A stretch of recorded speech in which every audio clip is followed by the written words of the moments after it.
Namaste, dear friends. I'm Sanjaya. I live here at Ananda Assisi. All of us have our stories about how we came to be here, how we came to be on the spiritual path.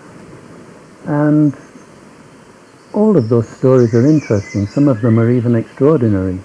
But all of them show that God works in mysterious ways. And there's always a guiding hand for his children to bring them back home. So this is my story. I have to go a little bit back to begin. I was born in the north of England, but from a very early age I had a fascination with Greece. And after studying ancient and modern Greek, I went to live in Greece without any apparent connection with Greece at all. I just felt I had to go there. There was that guiding, gentle hand that I mentioned. And after about a year in Greece, I found a spiritual path which answered all of those questions that I hadn't been able to find answers to in the first years of my spiritual searching. The questions whence, whither, who and what. In other words, where do I come from? Where am I going? Who am I? And what is it that I have to do here? And I followed that spiritual path for 35 years in Greece during my adult and professional life. But I started to feel that in order to make the next step forward, I needed something more, to add something more to my searching. I felt the need for more direct contact with God, a way of increasing my devotion. And I started to read again books that I'd read at the beginning of my spiritual path, with titles such as The Journey Inwards or Contemplating Now. And those two things,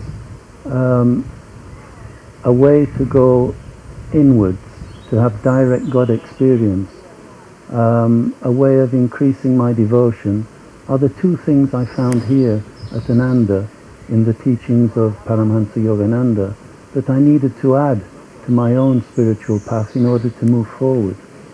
And it was about that time that I was having these thoughts in Greece that my daughter Kalyani, who's also a disciple and a Kriyaban, decided to come here for 3 months to stay for 3 months in between her university courses. And in the end, she stayed for 13 months. Naturally, I was a little bit concerned. So I decided to come and see her, to see how she was, what was happening. And I was also happy to come to Assisi because being brought up as a Catholic because of my Irish family, St. Francis was always one of my favourite saints, as he is for most Catholics, and as he is for Paramahansa Yogananda. I wanted to know, however, where I was coming, so I looked on the internet for Ananda, and I remember what joy, what relief I felt as a father when the first thing I saw on the Ananda webpage was the name Paramahansa Yogananda,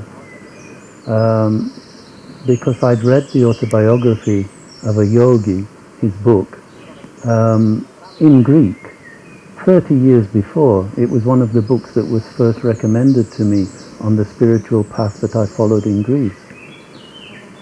So I was very happy that when I found out that the teachings at Ananda were in fact the teachings of Paramahansa Yogananda. So I duly arrived. Oh no, I decided actually, rather than stay in Assisi, I decided to come and stay at Ananda so I could be closer to my daughter and experience Ananda for myself. And by a coincidence, if coincidences ever exist, there happened to be a course that week on an introduction to meditation. It was just what I was looking for. So I decided to come and stay at Ananda and take that course. So I duly arrived at the Ananda railway station, and my daughter met me with her friend from Ananda, Dhruva, and because we had some time, they took me to Santa Maria degli Angeli, to the Porziuncola, to see the church where St. Francis had lived with his brothers with the Franciscan order. I didn't know a word of Italian when I came here. Not a word. Dhruva was more or less bilingual, but I didn't want to bother him by asking what every sign meant, what every explanation written in Italian meant. So I decided not to bother him. Until, that is, we were leaving Santa Maria degli Angeli, and something caught my eye, and I automatically asked him, what does that mean? And it was the saying of St. Francis, the words of St. Francis when he was before the cross at San Damiano, and he asked the Lord, "Che cosa vuoi, Signore, che io faccia?"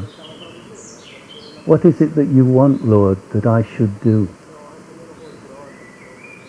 That question wasn't the first time I'd asked that question of God in my spiritual path, but that question remained with me throughout that introductory week to meditation here at Ananda. It was in my meditations every day.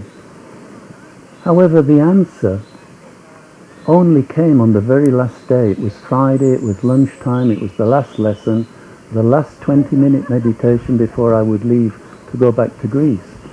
And I can't say that I heard the answer or that I saw the answer, because like Yogananda says, when you're meditating, the telephone lines to the senses are cut, they don't work. But the answer came like an explosion in my mind. I was sure of the provenance of the answer. I knew it was a divine answer, and the answer was simply, follow me. What is it that I should do, Lord? Follow me. I have to say I was a little bit disappointed, because I expected an answer that would be a little bit more interesting, let's say. Perhaps I expected the kind of answer that St. Francis had received when he asked the same question to the Lord, and his answer was, rebuild my church. Anyhow, that was the last day of the course here at Ananda. I went back to Greece with the answer in my mind, with the devotional chants of Ananda still singing in my ear. I went back to my office at the university, because in Greece I was a university professor. And I think the second day after being back, I telephoned again the office at Ananda, and I booked another course for a month's time. So I